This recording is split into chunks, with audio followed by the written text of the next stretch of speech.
master's and PhD at Harvard University. He briefly taught at the School of Asian and African Studies at London, University of London, before joining the faculty of University of British Columbia. His main research interests are Korean historical linguistics, Korean dialectology, etc. And today he's going to speak on the topic of I thank Korea for her books, James Scarth Gale, Korean Literature in Hanmun, and Allo-metropolitan Missionary Orientalism. In fact, he published a book with the same title. So he's going to speak on his book just published. So without further ado, let's welcome Professor Ross King with a big round of applause.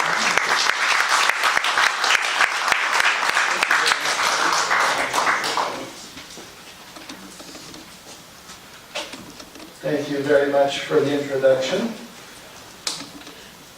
And I should say that I'm very honored to be speaking at the RAS, where James Scarth Gale was the first corresponding secretary. And in fact, James Scarth Gale, who of course is a Canadian, and was one of the sort of ground zero Protestant missionaries here in Korea, it was actually Gayle who gave the very first lecture at the Royal Asiatic Society on October 24, so this month, in 1900. And that lecture was part of a, so we say, a kind of staged debate that was set up by George Heber Jones, where he essentially said, Gayle, you take position A, and then Homer Hilbert, you take position B. And they then proceeded to take diametrically opposed positions. So Gale's first paper here at the RAS was titled The Influence of China Upon Korea, where he essentially laid out a very almost caricature-like view of the ways in which, the multiple ways in which absolutely everything, according to him, in Korean culture was in one way or another derived from China. Which of course has helped give him a really bad reputation with 20th century Korean scholars, even though it was meant to be a kind of high school debate sort of situation. So in other words, I don't think we need to take his positions too seriously in that paper. But then of course he was responded to the following month by Homer Hilbert in his paper, Korean Survivals. So Gayle had said everything starts with Hija, who came from China and brought culture from China. Homer Hilbert says, no, it goes back to Tangun, everything came from Tangun, and there's all these things here in Korea that are native and autochthonous and indigenous and have nothing to do with China. And of course, 20th century scholarship has been very kind to Homer Hilbert for that position. Now, of the Koreans that he met, it says, for the young foreigner that I was, the first impression that I received of Koreans was this 청량같이 순결한 것, that pure, like a virgin, like a maiden, sort of, you know, very. This is where it gets a bit orientalizing, but it's coming from the heart. So he saw this purity. He says 신사같이 점잖은 것. These, I don't know, how should we? What's the word we're looking for? Gentlemanly, or sort of I don't know, well-reared, you know, not obnoxious, understated, all these things that 점잖다 is. 농부같이 til박한 것, sort of unaffected, like a peasant farmer. You know, plain and simple, straightforward, straight up. 군사같이 겸손한 것, and modest, like a Confucian scholar. 이 모든 조건, all of these conditions, they were precisely the sort of characteristics of my ideal human being.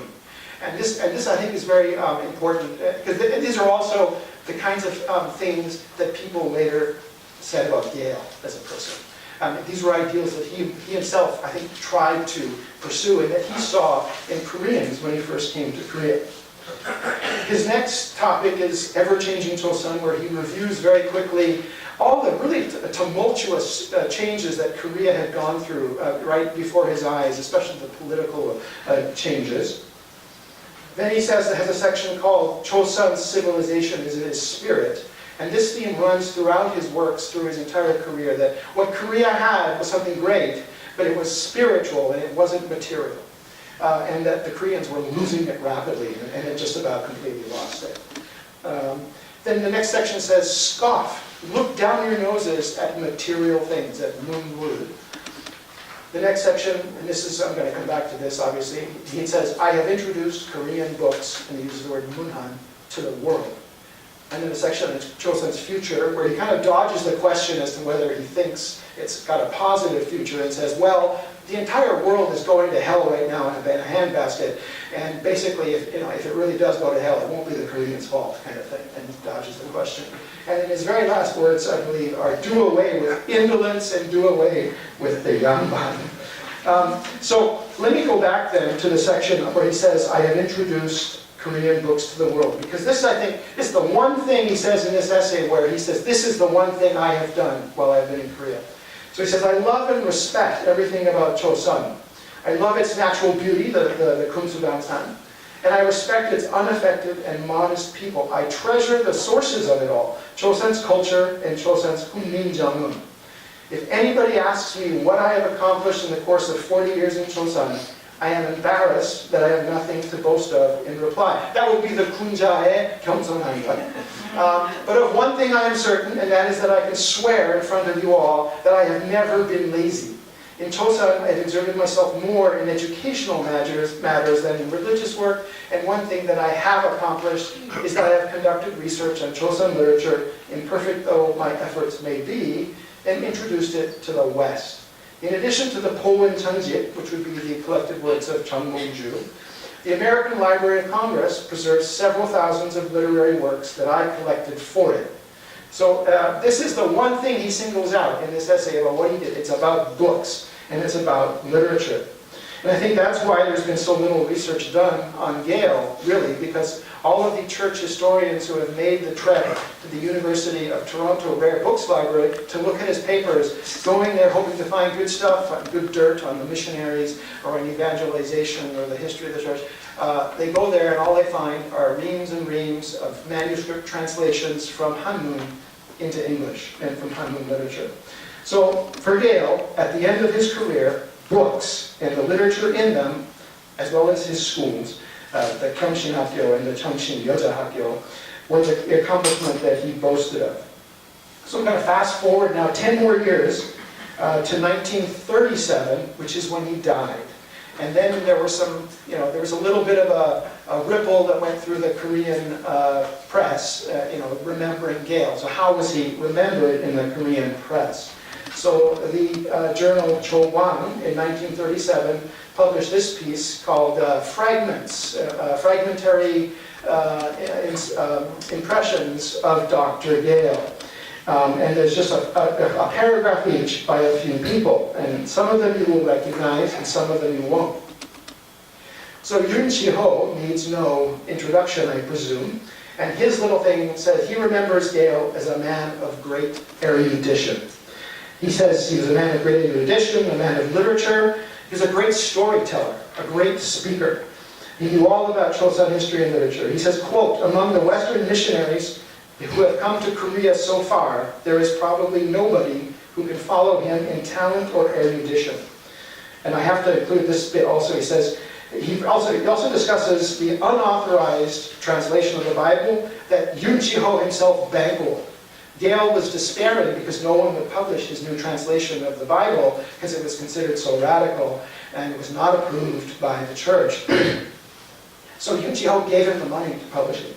But then he says, this was such a great translation, he says, as a natural, flowing, true to Korean kind of uida, a sort of loose translation, a meaning translation, not a literal translation. And then he goes on to say, he says, it was a Chosun 말에 적당하도록. It was appropriate for Korean. And then he warns, he says, imagine if you took an expression like English, good morning, and then translated that as 좋은 아침이요. He says, 조선 말로는 싱겁지 않습니까? Isn't that really lousy Korean? And of course now people are saying that. So he's turning over in his grave now on that one. The next paragraph was Chung Tae-eung, who was a very prominent leader in the Bible Society here in Korea, and he describes him as a giant of Korean studies. And the word is Chosunhak. This Chosunhak was a major keyword in the 1930s when Korean intellectuals and sort of cultural nationalists sort of started delving into their own history and culture as a kind of response to what the Japanese were doing. But here they are looking back a generation earlier and saying he was the sort of the ground zero. He was the giant. And Chung Tae-eung, he graduated from the Baeje Hakdang and was part of that Christian crew. He also says that Gale was a literary man. He had conducted profound research into Chosunhak. He says, quote, he taught Koreans with Chosun studies and Chosun knowledge, end quote. And he tells this out. He gives this little episode where this Chung Tae-eung was trying to write a paper about the history of Gukjang, of kind of state burials. He says, I looked everywhere, I couldn't find any materials, and I went to Gale's house, and Gale had this amazing system of index cards where he could look up things in all these different historical sources and pull them off his shelf, and I got exactly what I needed. He says he read books in hanmun well, and made up cards in which he could immediately search any word through tens of thousands of volumes of Chosun books. And this is true, I'll talk about this in a minute. The next person is Kim Won-gun, who says he was an orator and an antiquarian. An antiquarian is 고고학자, which of course nowadays means an archaeologist, but it really is somebody who delves into old stuff, and that's kind of what Gale did.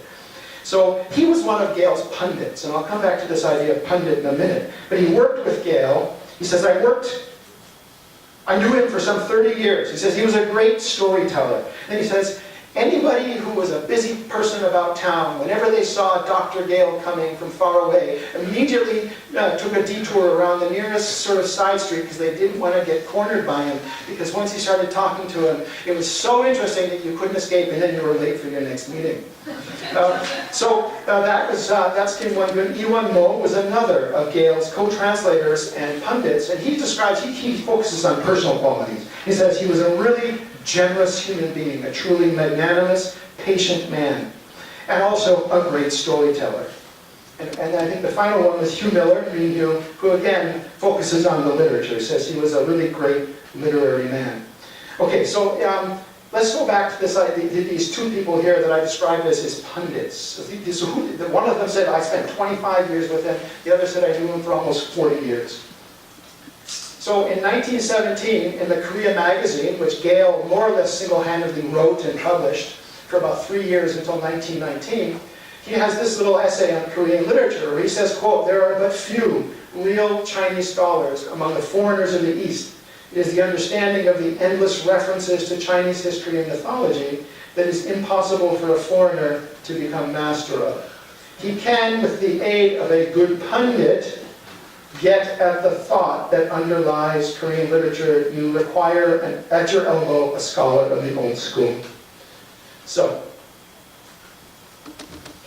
let's talk about pundits. So he had this image of his co-translators and his hanakja as pundits. And of course, the pundit obviously is a Sanskrit word, and it comes from originally these British missionaries that were working in India, and William Carey is one of the very first. This is a famous image of him with one of his pundits that helped him do translations into and out of Sanskrit. And then the other, this is a bit hard to see, but the other really notorious case is Sir William Jones, who was also in India. And this is a famous, this is at his college in Oxford, and you can't really see, but this is Sir William Jones with his three of his pundits in front of them, and modern-day Indian intellectuals hate this because, oh, how rude, he has crossed his legs in front of them and he's elevated and they're below, and this shows the subjugation of India to England and so on. But there's this notion that the Western scholar, Oriental pundit, was a kind of exploitative relationship. Well, there's a lot of literature about this question of Orientalism and pundits. So R.F. Dirlich, this is one of the few articles about Orientalism in Chinese studies, because most China scholars sort of have this fantasy that doesn't apply to them. But he says, quote, Orientalism was a product of the circulation of Euro-American and Asian intellectuals in contact zones or borderlands. And he asks this question, is Orientalism a thing or is it a relationship? And I'm really curious to know what the relationship was between Gale and these traditionally educated hanakja that he worked with. That's, I think, the key question. So another paper by Gayle this is more about India, says within a context of colonial domination, the personal relationships that both British Orientalists and their Indian counterparts engaged in were based on scholarly conviviality and even friendship. So pushing back against this narrative that this was a relationship that was inherently power-based and exploitative on the part of the imperial power. And Carnan, in another article, says any hasty denunciation of Sir William Jones' cultural arrogance, a la Edward Said in Orientalism or Telcher, rules out our investigating just how and why these two parties pursued their conversation. I think we need to pursue this. So, this is Gale towards the end of his career. There are very few photos of Gale, I should say. But this is a well-known one with 3 of his pundits that were working for him full-time, working with him and for him, under the aegis of the Christian Literature Society here in Seoul, from 1922 to 1927. This is Lee Chang-jik, Lee Gyo-seung, Lee Won-mo. Lee Chang-jik was his teacher from the very beginning and was 1 year younger than him. And so that's sort of a very nice photo of that group. Here's another photo of them at work in Gale's study in his house. And so there's Lee Gyo-seung here. This is Lee Chang-jik with his back to the camera, and Lee Won-mo. There you can see some of Gale's books. And this, I don't have a clock here. I guess I do. How long am I supposed to go? 8:30. Okay, thank you. I'm watching the clock. So let's talk a little bit about his pundits. So this is about Lee Chang-jik. So his papers in Toronto do have some diaries, not a lot, but some. And in them you can find evidence that he was very fond of, very close to, very attached to these men that he worked with, basically day in and day out. So one of them, Lee Chang-jik, has had 30 years experience, and yet he gets only 60 yen per month. So he's basically lobbying for more money to pay these guys. I hope to make it a little more myself. He's paying more out of his own pocket, as he really deserves more. His equal as to knowledge of how a book is written, its ease and simplicity of style, is not readily found. He is an excellent Chinese scholar as well, but I shall let him stand at 60 as already granted. For Lee Won-mo, I am asking 90. He is by far and away, in my experience of 30 years of literary work, the best equipped. And then he goes on to argue and says, by the way, Lee Won-mo's older brother is an interpreter at the American consulate and gets even more than that. So, you have to give him more money, kind of thing. Then, so this is back, still on Lee Chang-jik. This is one of the first photos we have. Shortly, I think maybe within 2 years of his arrival in Korea, and that's Lee Chang-jik and Gale. This is another one of Gale here and Lee Chang-jik up here, also 1891. Very bad photo. This is from, I think, the Moffat collection at Princeton Theological Seminary. That's Lee Chang-jik with Gale's 2 kids there. Here's Lee Chang-jik on the Bible translation committee for a few years, helping Gale, working with him. Let's see. Many accounts like this in his diaries of he and his buddies, he and his hanakja, he and his pundits, going on various cultural outings to visit the grave of Igubo, to go to Buddhist temples, to visit inscriptions. And so here he says, in 1914, we set out the AM with Messieurs Cho, Nam, Lee Chang-jik, and Lee Won-mo, Kim Do-hee. All of those were his hanmun pundits. He's what I call his A team, because he had a B team as well. And calling a gate man to visit Pongwon-sa. We then, after tiffin, does everybody know what tiffin is? Tea time. Tea time, it's lunch. It's a Scottish word, and this is great Canadian Scottish, diaspora Scottish. We went to see the tomb of King Cheongjong, who reigned from the end. He always throws in these details in his notes. But the point is he's hanging out with these people.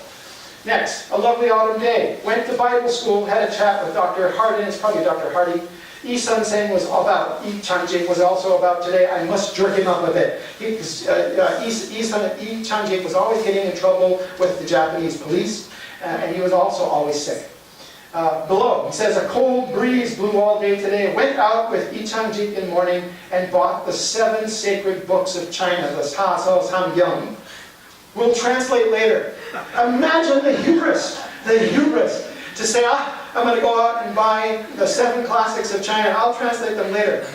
But he actually did translate all of this Ha Sao, which is amazing if you think about it, but not the other 3. And so you get a sense of where his priorities were. And then still on the topic of Yi He-gyung, this is Yi He-gyung's daughter right here, shortly after she was imprisoned by the Japanese for being part of the Egu Puinhui, this group of patriotic women. And sitting next to her is the daughter of the next man, this man, Kim Won-gun, who taught hanmun at the Chongqing Girls' School and also worked closely with Gale for many years. So he's another typical case. He graduated from Peije Hakdang. He taught hanmun for many years at Chongqing Yohakkyo. And then, this is just here because I'm desperately looking for any descendants of these people. They're very hard to find. But he also published his own books, very traditional hanmun kind of books. So he wrote this Myungwon Shin Yoja Bogan, which is a kind of updated conduct manual for good Confucian women that published in 1922. This Pandit's Kim Do-hee, there is no photo, I can't find a photo.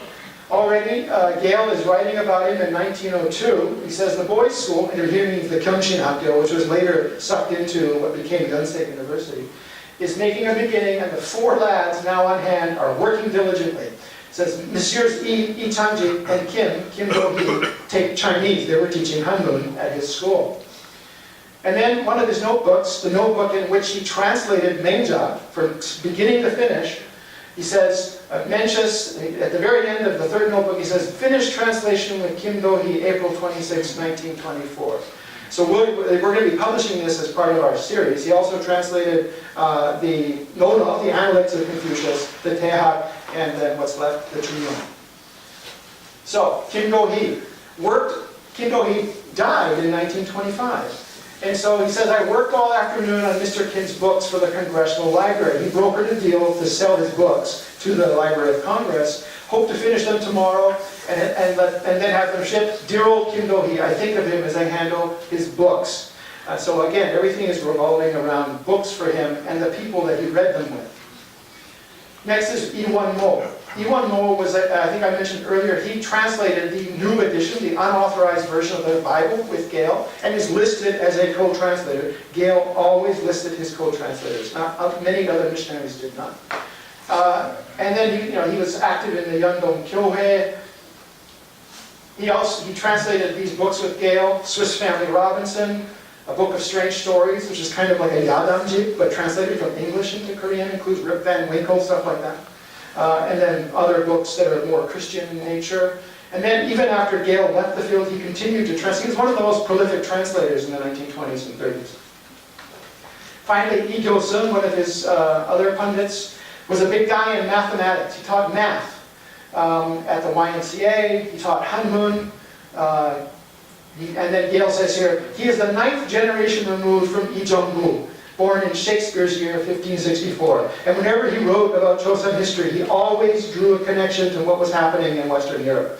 And so again, this is kind of a pushback against the Orientalism thing, because the idea of Orientalism is that you deny the Oriental history, and you deny them historical parity. But he always had this idea that we're all on the same sort of chronology.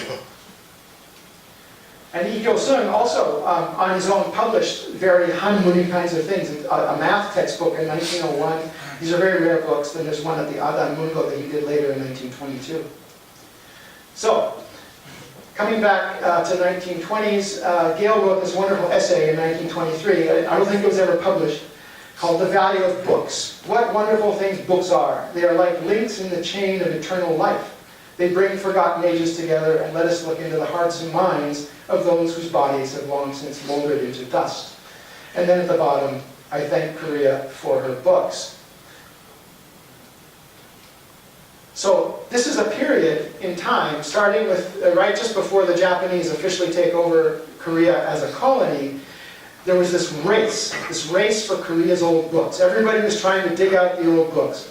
And of course the Japanese were better funded and better organized than anybody. And so they started in 1909 this Chosen Koshokan Kokai, where they systematically dug out and published many of these classic works in hanmun. And Gale was on their subscription list. He got every single one of their books. At the same time, Trenan Sun, almost at the same time, forms the Kwangmunwei, who are doing exactly the same thing, and oftentimes publishing exactly the same books, but essentially trying to do different things with them, or to make different claims with them. And then in the 1920s, two more Japanese societies are doing the same thing, but they're actually translating these classic works from hanmun into Japanese. So while all this is happening, Gale is doing exactly the same thing, often with exactly the same titles, but doing it into English. Only his stuff is not getting well known. Hardly any of it ever gets published. So it's like this kind of parallel track that is, to this day, more or less unknown. So here he says in 1927, and again this is the year he retired, probably his last literary report for the Christian Literature Society, the name and fame of Korea will stand in her literature in what she has written. She has little else except her few porcelains and pictures that will leave her name marked on the world's tablet. Her books are receding more and more from sight behind the bars of the Royal Library, deep hidden in the private homes of Tokyo, or stored up in the Congressional Book Palace of Washington, the Library of Congress. This kind of concern for the book patrimony of Korea. Well, speaking of the Library of Congress, it turns out that some of his books are in the Library of Congress rather than in Toronto. This is one. It's hard to see. This is the cover. It says a catalog of Korean literature. And what it is essentially a write-up of almost 1,000 different titles from pre-modern Korea, where he writes, he says who the author was, when he lived, what the book's about, and a sort of brief appraisal of the book. And in the inside cover, he has this explanatory section, and he says, quote, "The books mentioned here grow more and more rare as the years go by. Only a matter of time, and it would seem that the very memory of them would be forgotten, and yet they are Korea's most notable monument of all her past history. The best collections today, those abroad, are to be found in Paris, not a surprise, London, not a surprise, Washington, not a surprise, and Hollywood, California." Huh? Right? Huh? Right? Mr. McCormick, ooh, who's that, right? And those in Korea in the government library, the Chosen Christian College, which became Yonsei, and Bishop Trollope's collection. Tokyo probably has the largest number of all, as many Japanese scholars have private Korean libraries of their own. And so this particular catalog that he did, and it's very long, is probably based on this 1919 edition of the Chosen Kosho Kaidai published by the Chondoku. But he also had many of these books himself and had used them, so he actually knew what they were. Then, the Library of Congress has this amazing document. This document is titled Index of Korean Literature, prepared by James S. Gale for the Asiatic Institute, New York. Huh? What's that? No one knows, right? And then authors, he lists J.S. Gale, Cho Byung-mo, Nam Ju-won, and Kim Do-hee, who were three of his earlier A-team pundits. And then what it is, it's a list of 144 works in many, many volumes, and it is literally an index to all of them. The preface says, some of these editions are very old, about old Korean books in general. For example, the Ikyubo's Munji printed around this time. The writer is now a chairman of a committee to purchase books for a recently established college in Seoul, which can only really refer to the Chosen Christian College. But as yet, no trace can be found of duplicates of these oldest sets. The Japanese, some of them at least, are keen purchasers of Korean literature. They have literally stripped the market. And so I feel very happy that the Institute has been able to secure as many representative works as it has. So he basically got the world's first ever research grant in Korean studies from this Asiatic Institute in New York that allowed him to go buy all these old Korean books, hire 3 scholars full-time for 4 years to index them all on cards, and then he wrote it up.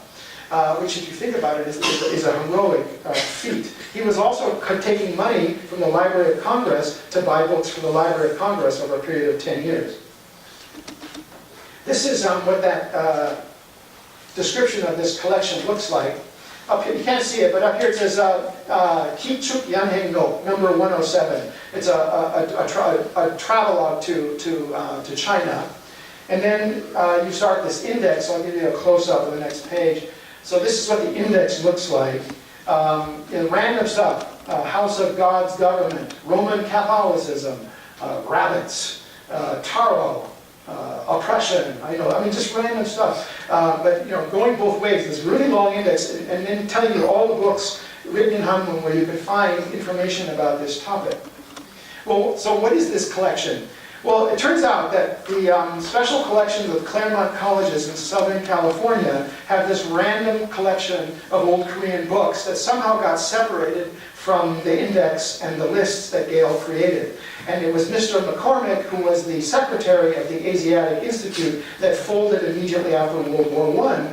And so our colleagues and friends in Claremont College have these books and have no idea where they came from.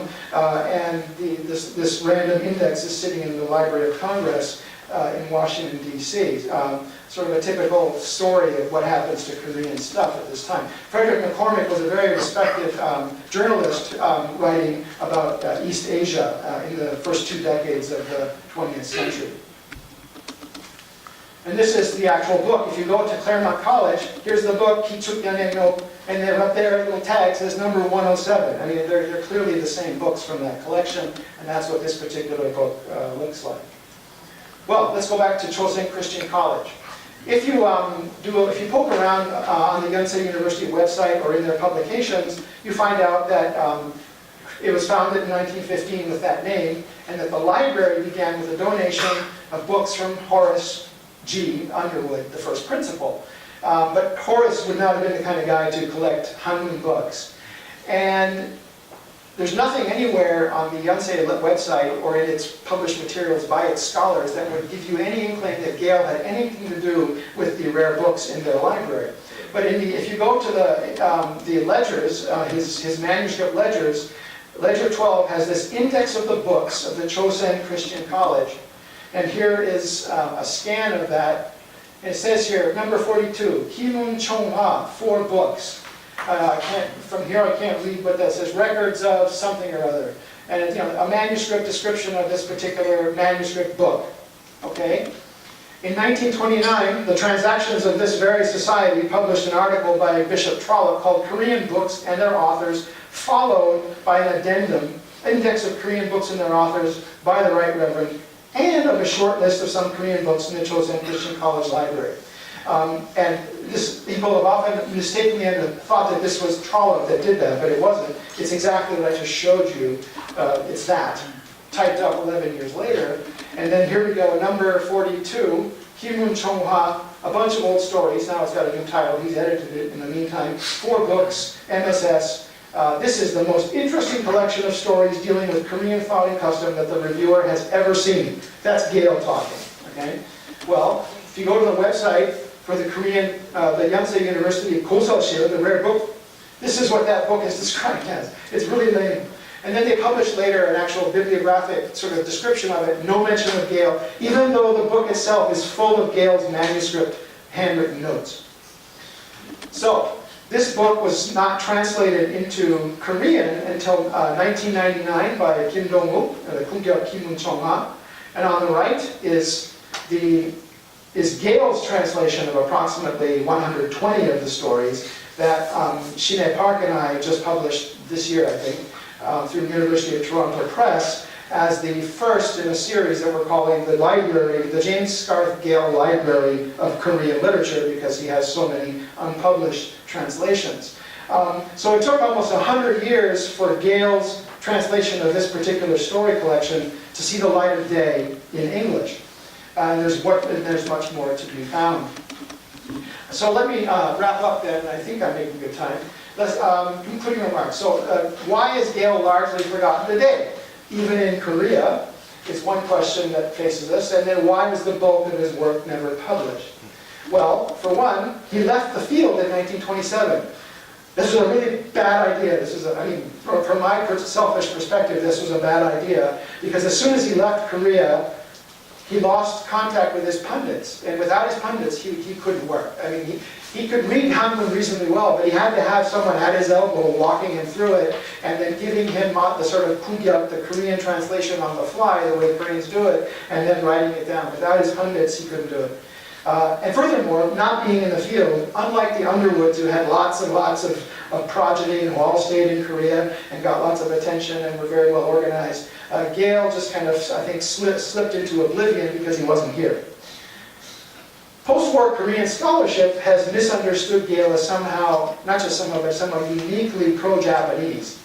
But he was no more pro-Japanese than any other missionary was at the time. All of the missionaries, whatever their denomination, had to come to a certain accommodation and understanding with the Japanese authorities just to work here. And I think he has been unfairly categorized as pro-Japanese. Finally, there's this kind of distinct post-war Korean discomfort with his dismissal of vernacular literature. In other words, he thought that anything written in Korean, anything in hanmun was garbage. Anything in hanmun was pulp fiction. Because modern Korean literature had literally not yet started, or it was just getting started. And it was a very, very weak presence in the 1920s when it sort of got off the ground. He thought that the new stuff that people like Kim Dong-in, Lee Kwang-soo, that they were writing, he thought it was rubbish. And he much preferred a kind of classical voice and a classicizing kind of approach to literature. So for him, the only true literature was in hanmun. And that wasn't his idea. He got that from the Koreans around him. So let's talk about Gale as a missionary Orientalist scholar.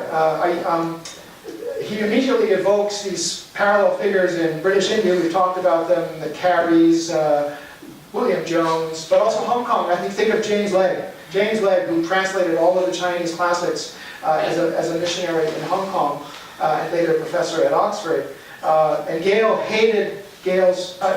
despised Legge's translations of the Chinese classics. And he wanted to show that he could do a better job than Legge by translating into English through the eyes of a Korean, is kind of the way he put it. So I think what's interesting about Gale here is what I call his Allo-metropolitan positionality. So usually when we talk about Orientalism, the idea is that the missionary or the scholar out in the colony has the political metropole behind him. So the full force of the British Empire was behind Sir William Jones. Or for the Japanese scholars in colonial Korea, they had the Chongdokbu, literally paying them to do their projects. Whereas Gale, what was his metropole? Well, he's sometimes referred to as Yonggugin, and he sometimes referred to himself as English, but also identified as a Canadian. But they weren't in charge in Korea. That wasn't the political metropole. And if anything, the higher power to whom he reported was God himself. So he didn't have that kind of power relationship, or certainly not the same kind of power relationship with his pundits that other scholars, other missionary Orientalists did. So I think that's one thing that helped consign him to oblivion. Oblivion at the time outside of Korea. He had great difficulties publishing his translations. No one was interested. He tried to publish a huge volume of collections of poetry by Lee Gyu-bo. Nobody was interested. He tried to publish his translation from Korean of the Life of the Buddha, the Palsamno. Nobody was interested. It hasn't improved that much today, in fact. But then now, I think that it's consigned him to even more oblivion because he's also now been forgotten. Inside Korea, we saw that he still was appreciated in the 1920s and 1930s in Korea. So I think also he's very significant because what he and his pundits did was a third leg. So you had Choi Nam-sun and the Korean cultural nationalists doing their thing through the Chosun Kwanmun Way.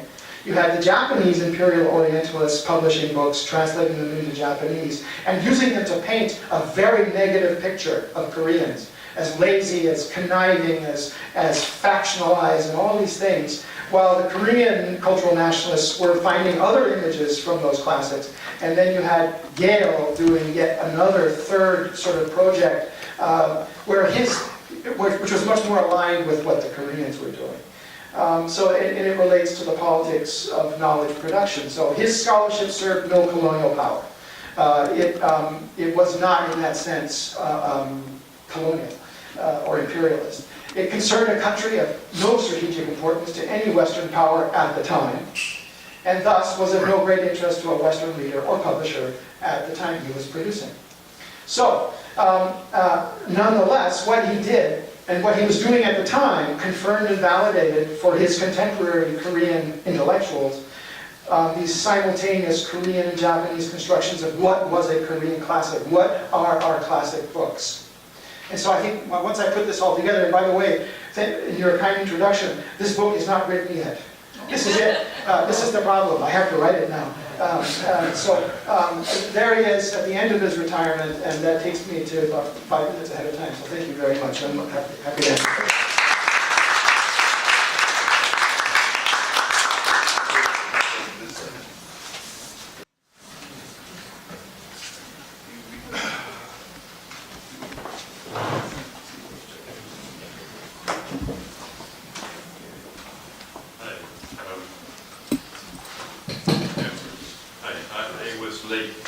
So I missed your introduction. What does hanmun actually mean and refer to? Thank you. That's a very good question.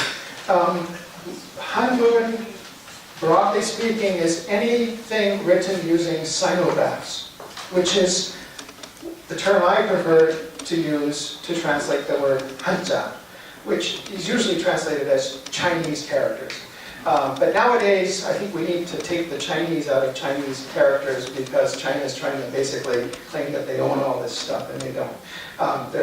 So sinograph gets us one half step, at least, away from the word Chinese. But basically, anything from before 1910 that was written in classical Chinese, or what the Koreans now call hanmun. They didn't used to call it hanmun. Hanmun is a Japanese word. Yeah.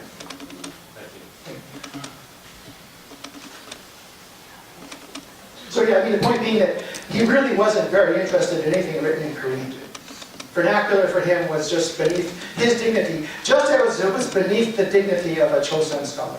So, yeah. Actually, where did he learn his Chinese? Well, he didn't learn Chinese. Oh. He learned hanmun. This is the point.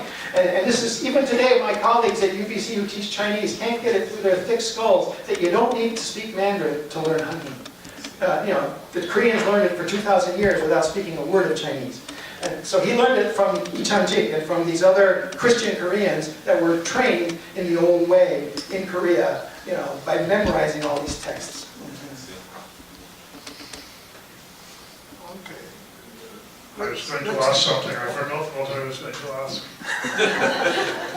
Gale was president of the RAS almost exactly 100 years ago. That's right. I think 1916, 17. So, and I have stayed with his granddaughters in England, so we're family. And actually, you see, when he died in Bath, and he's buried up on the hill above Bath, when he was buried, the stone they put over his grave had on it an inscription in Hangul. Hangul. That's what they say. But then the years passed and the family didn't pay attention, and suddenly somebody said, that stone is illegible. So they redid it, but nobody seems to know what that inscription said. You haven't found it? No, that's the first I've heard of that. I don't know. Very interesting. There's a gap. But that's odd because knowing Gale, he would have preferred much. I mean, you saw he loves the Hunminjeongeum, and he as an evangelist or as a missionary, he saw the value of the vernacular. Of course, it's not that he didn't like anything. It's just in terms of literature, he thought that the modern literature was useless. Or wasn't good. But I would have thought he put it in hanmun. No, but I mean, his Bible translation is a mixture. Right. It's a mixture of Right. Hangul with. Yes. I really can't remember what It'll come back to you. Anyway, he's my favorite guy.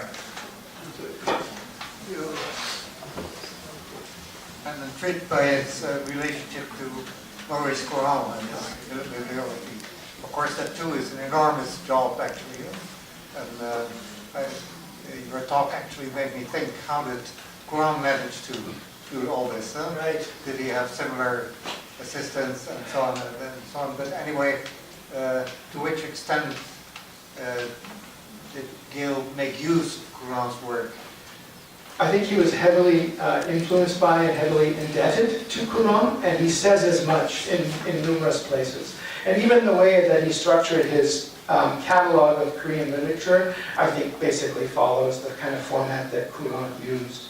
And even there also is in his notes, in his papers, the draft translation, although he didn't do it, but he might have had a hand in proofreading it, the translation into English of the introduction to Courant's Bibliophile Korean, which was published in the RS. So all of the missionaries knew it and appreciated it. And of course, Gale was the only missionary who knew French, which is how he got roped into the dictionary project in the first place, because the first thing they did to start a big dictionary was to take everything out of the French missionary, the French Catholic dictionary. And he had studied French at university, and he had actually, I think, studied abroad in Paris for a semester. So yeah, he appreciated Courant. I don't think he knew him personally. I'm not aware that they had any personal contact. There's no correspondence. But his papers are also completely, there are almost no photos and there's almost no correspondence. And I actually believe that his papers were sanitized, or that he left behind, he or his wife, left the papers in a particular condition and pulled out certain things, that what we have is what he wanted the world to see. There's very little personal stuff in it, except for the odd draft letter. In the Library of Congress, there's also that extraordinary sort of parallel history of the world, where sort of year by year, almost day by day, right across the world history. And that's it. How did he do all that? There's actually in Toronto something even more amazing, which is it's the actual publication from 1907. I can't remember the title of the book, but it's a hanmun book, which is it's a chronological history of Korea, where he has gone in and translated, and his draft translation of this chronology of Korea is in Toronto with the original book, as well as other drafts of these world chronologies. And I think I'm sort of, a paper is brewing about this idea, because I don't know if you're familiar, but there's a famous anthropologist called, now it's kind of out of my head. But anyway, it'll come to me in a minute. It's German. You'll remember. Huh? French boys. No. He's alive now. His point is that what he calls the denial of co-evality is this term. This idea that Westerners and Orientalists deny to the people they study, whether it's natives in the field in Papua New Guinea or Koreans in colonial Korea, deny the observed the dignity of living in the same time and place that we live in. And so this idea of manipulation of chronology. We live here, but you live in the past. And Gale, through all of his papers, seems to want to openly challenge this. That at the time, and even takes it one step further, that basically when Choi Chi-won back in Shinla was writing beautiful prose in Korean, what were the people in Anglo-Saxon England doing? They were ignoramuses. And sort of his whole point was that Korea was a civilized country, it was a country of books, and it was a country of scholars. Unlike Japan, which was a country, a country of the sword versus country of the pen.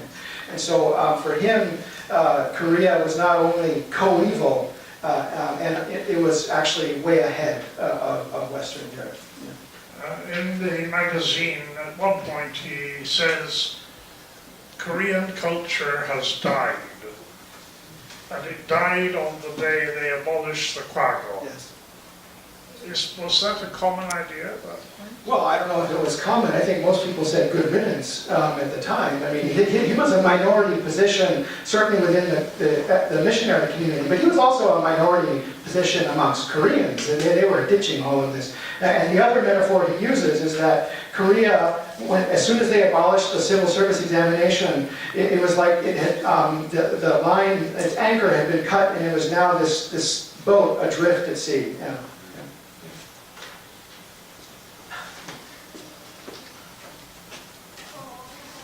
Okay, no more questions, so let's give him a big round of applause.